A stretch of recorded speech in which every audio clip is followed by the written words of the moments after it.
Greetings, dear ones. I am Kryon of Magnetic Service.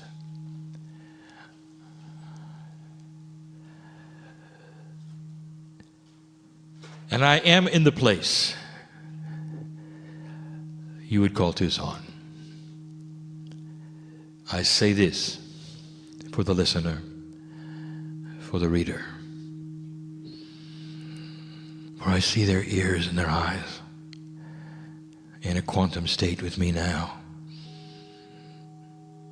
And that's what I want to speak to you about. That is the quantumness of God. That is the puzzle of logic. For what has happened in the city just recently would remain unexplainable to most.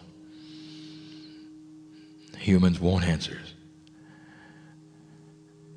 And there are so many answers from so many places that don't satisfy. And this may be one of them.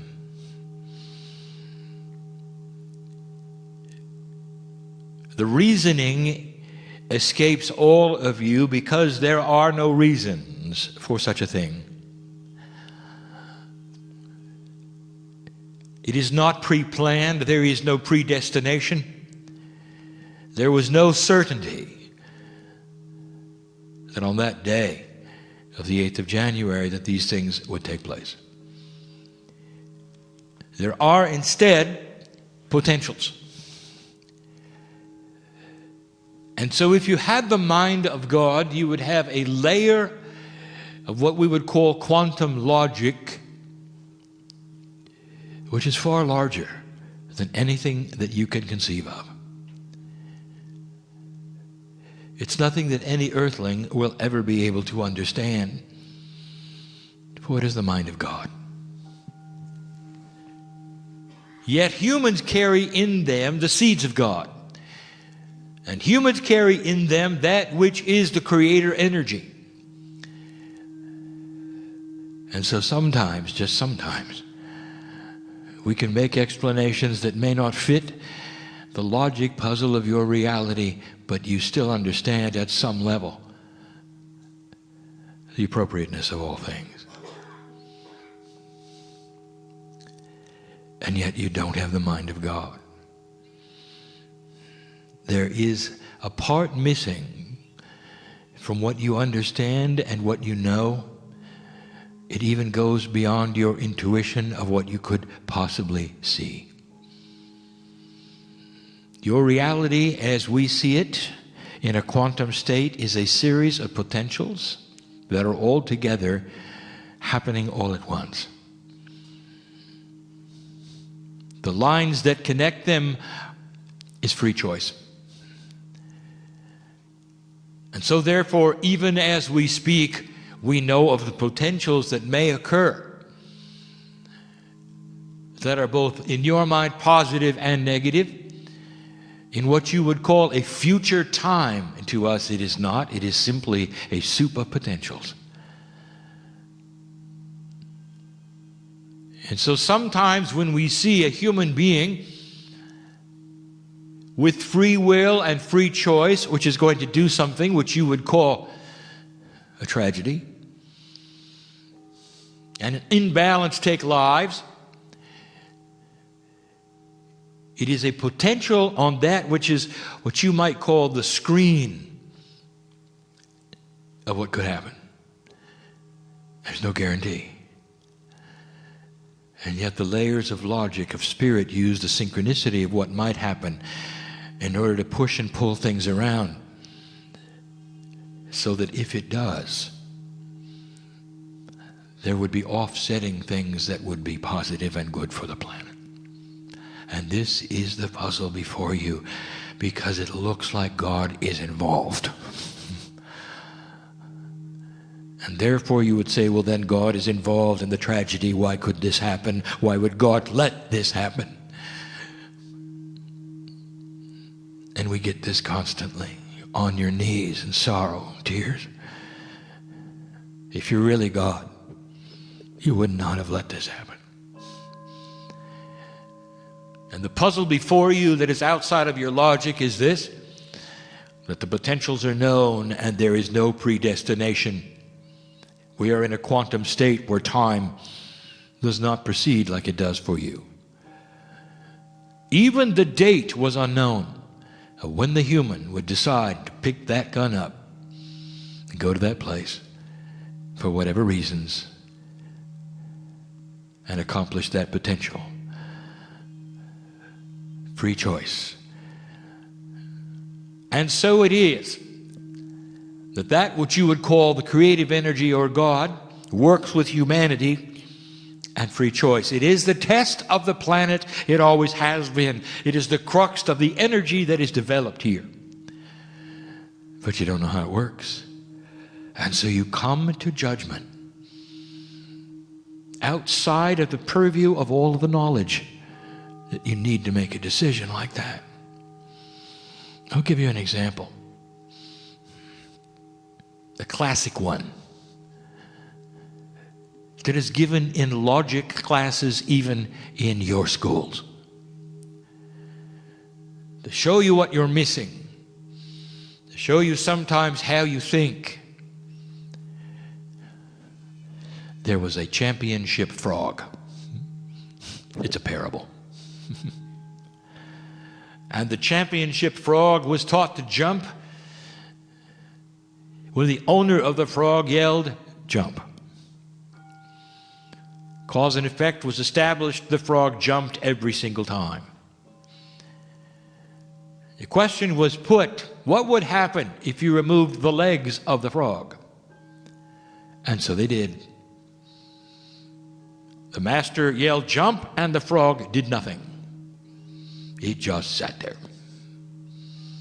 No legs.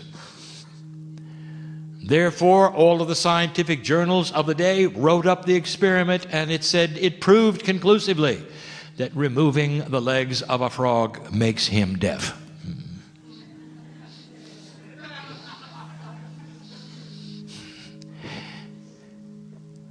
And you'd do that if you didn't know how a frog jumps, wouldn't you? And you'd accept that, and it would be fine, and you'd move on. And as silly as it is to you, it exemplifies you don't know what you don't know. And therefore, your logic is not the logic of God. You don't have the mind of God. You don't have the love of God. But you're learning. I sit in a place of advanced souls, and the things I may tell you now, you already know. You've already dealt with this tragedy. You're already working on it. You already understand part of the puzzle before you, and you're way ahead of me.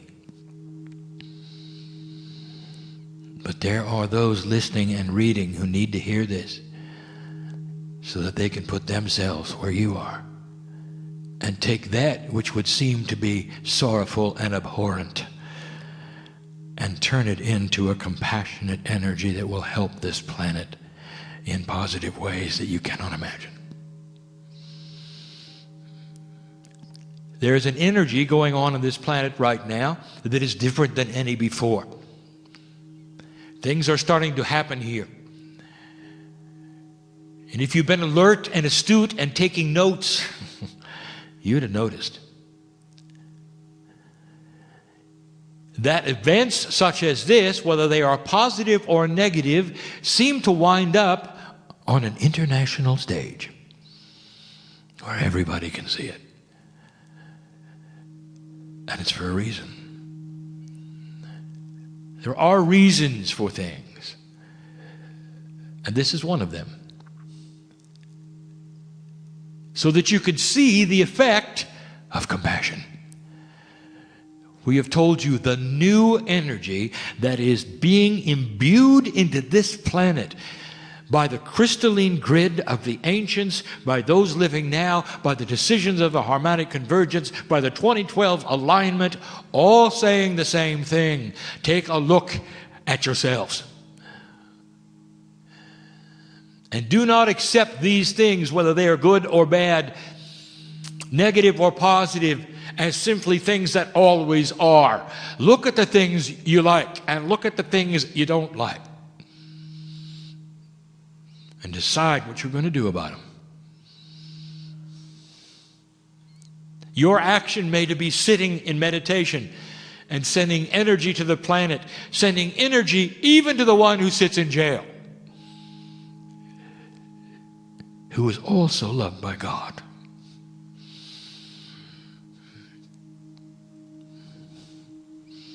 You had something happen in October, and you'll remember it for a very long time. 33 miners came out of the ground, and for a few hours the entire earth celebrated 33 lives. And here is an example, dear human being, of something you've never seen before. The earth can generate compassion without death. Good news. Compassionate news. Reunited families. Beauty. And the 33, over and over, 33 letters in the message, 33 hours to get them out, 33 men.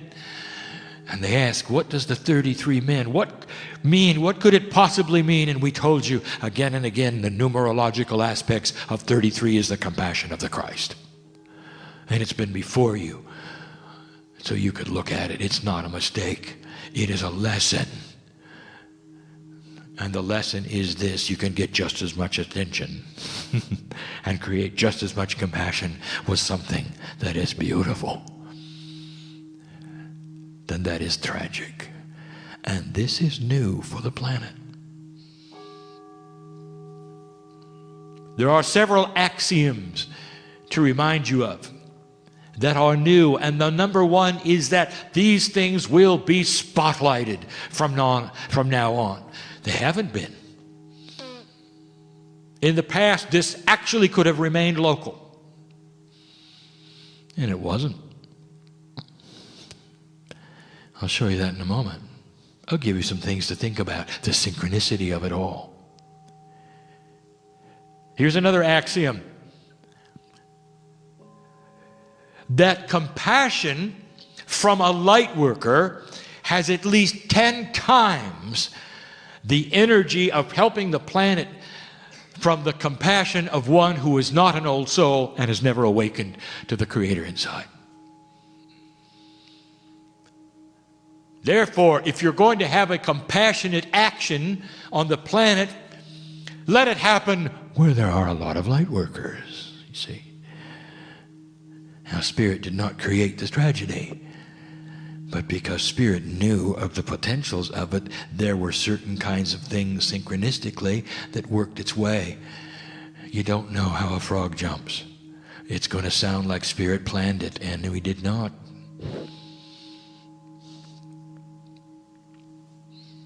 Let me tell you about the rules. Before we even speak of the event, let me speak of the rules of God. God loves all unconditionally. Rule number one. Number two, God does not punish humanity. This city did nothing wrong. The people that were involved did nothing wrong.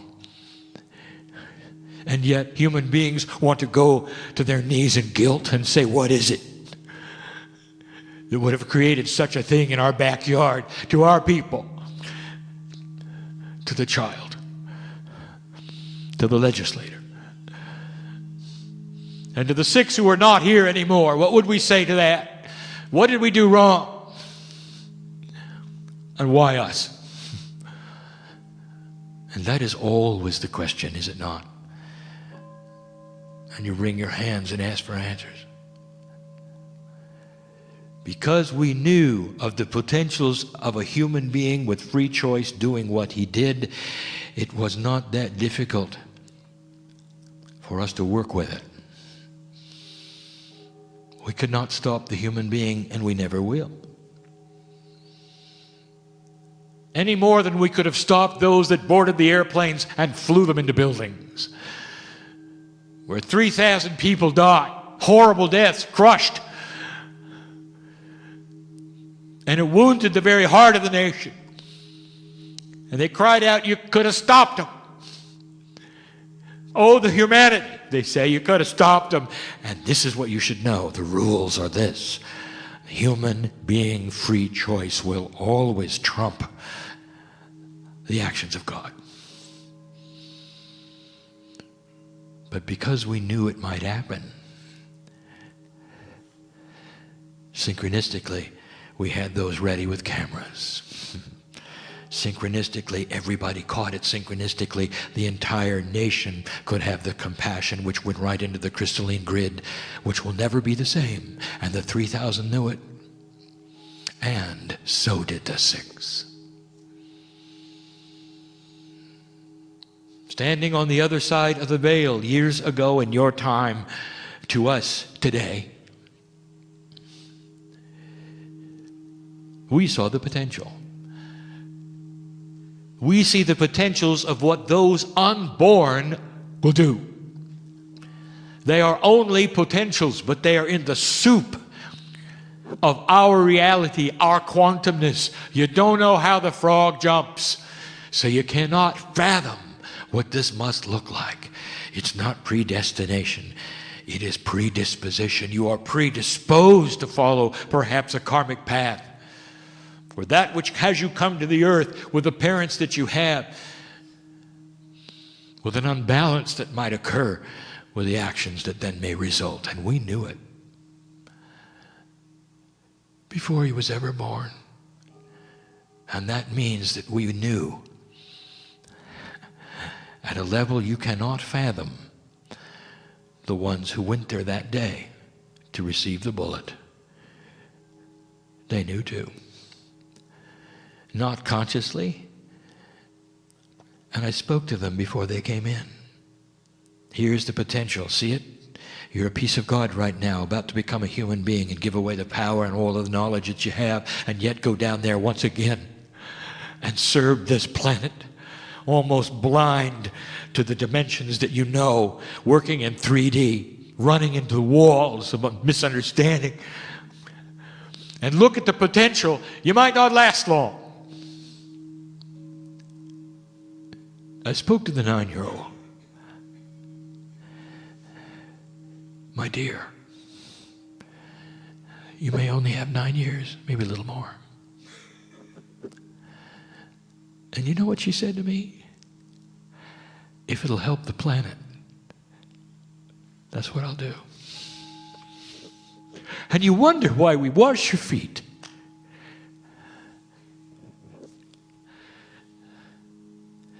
It's not up to God to stop these things, but we can do everything that is within the purview of what we are allowed around human free choice to make the best of it.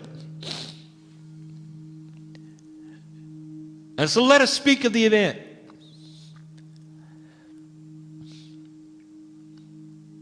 Why Tucson? I want to make a statement so that you'll understand this. For one of the questions is, when can we really truly start the healing of Tucson?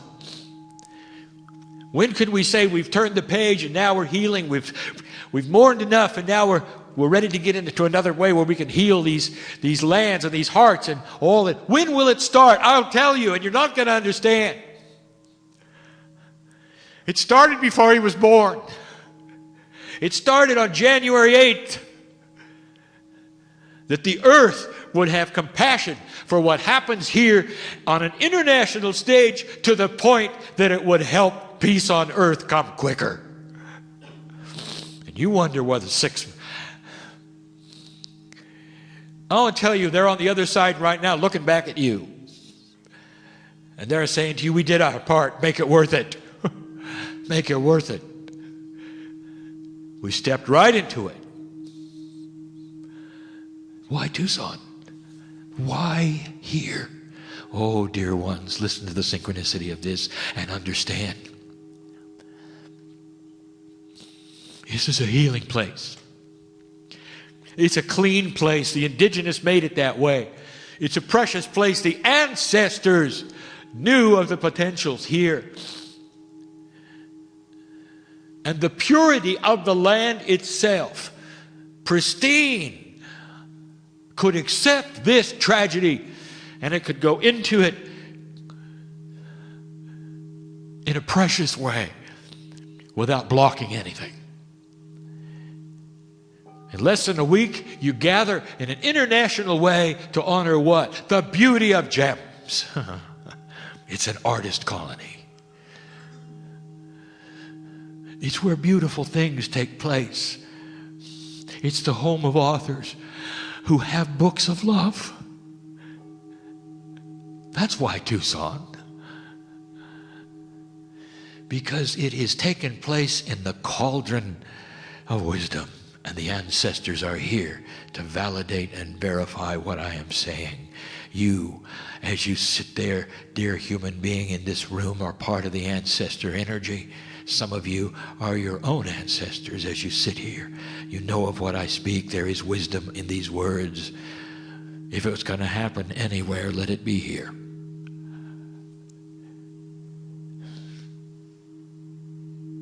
For this is the energy of wisdom. And it will be able to generate a compassion that no other place would understand but this one. For those who deal in art, in music, in beauty, in sound, in light, are wise old souls. And there's a lot of them here.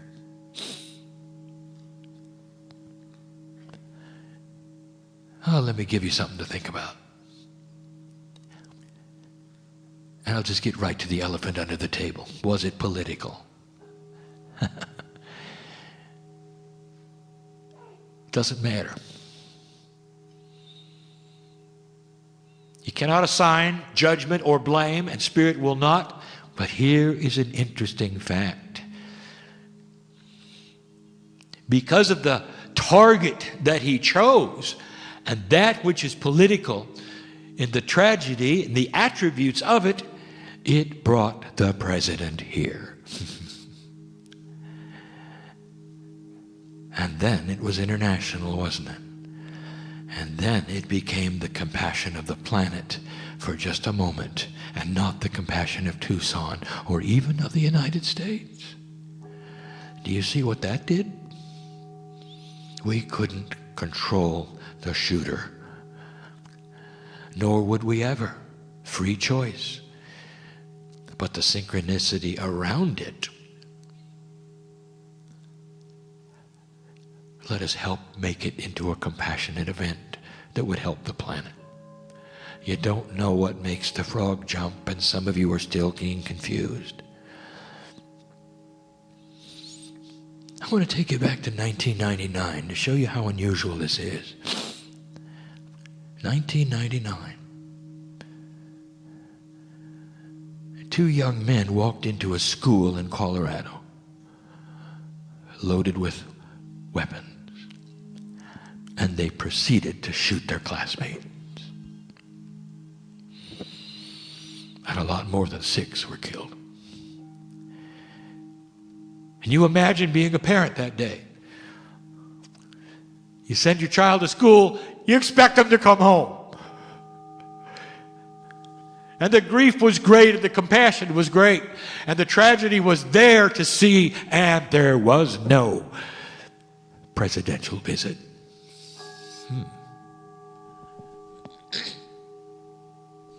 Are you starting to see this? 2006. A very unbalanced man walked into a precious place, an Amish schoolhouse,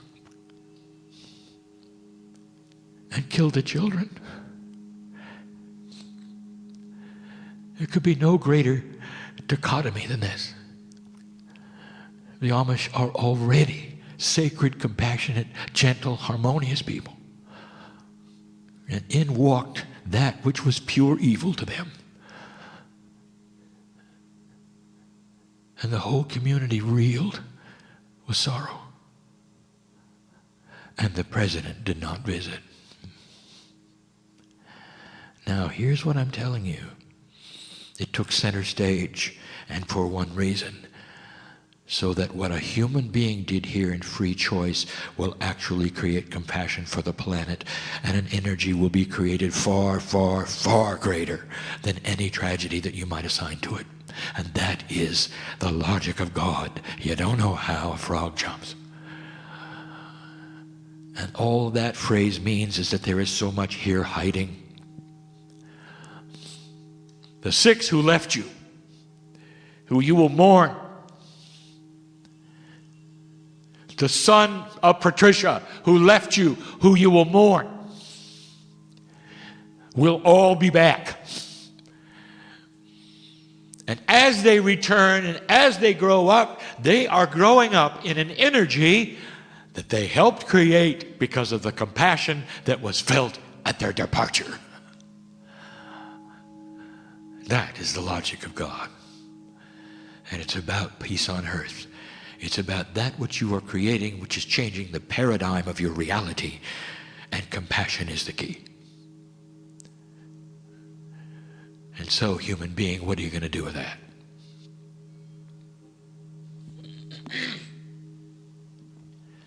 Last week, I gave you a message about the potentials of 2011.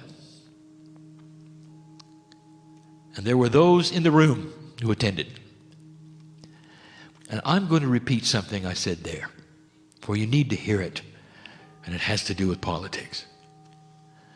It would seem intuitive to every single human being in the room that in order to accomplish what you do as Americans in Congress, you must have at least 2 parties. For that is the way it has always been. The red and the blue. What if I told you that there will come a time when there will be no parties? And you will say, well, that's impossible. It's impossible, Kryon, because you're not human. You don't know how funding works, you say. It's got to be a party that creates the power to raise money for the ones who cannot, and it's spread around, and this is the way we work. And if you didn't have parties, you'd have no funding. Nobody could advertise. No one could get elected. Oh, really? Are you aware right now? You have a president who was elected on the internet. He figured it out. When everybody can talk to everyone, you have plenty of funding. A few dollars here, a few dollars there. You talk to millions at the same time. They talk to millions at the same time. It's a new paradigm of communication. The young people know all about it, and you can't stop it. It is a worldwide communication. It doesn't matter how many laws you pass. It doesn't matter what you decide, who is in charge. You can't stop it. It's out of the bag. This is how the communities are going to be communicating. This is how the politicians are going to be communicating to you, literally coming into your home in a holographic form, perhaps, and explaining their position one by one, without a party. And you will elect them to your Congress without a party. And they will sit in the chairs without a division, and there will be no such thing as the aisle. And that, human being, is called unity. And there is a paradigm that you cannot even imagine. And it's in the works. And then you'll have a Congress that works together and gets things done. Compassion and unity are the new key words of the planet. Tucson is part of it. I want to congratulate those in the room who already knew all of this and have been working these puzzles since January 8th, who have been healing the land, sending compassion to those left, trying to explain it to those who needed to have it explained. There is love here. There are reasons here. There is appropriateness here. You're all working the same puzzle. There'll come a day when you'll understand it all. When I see you on the other side of the veil briefly before you come back, you'll know how the frog jumps. And we'll look at each other and smile, and you'll go, ah, ha, ha, ha. Send me back. I've got work to do.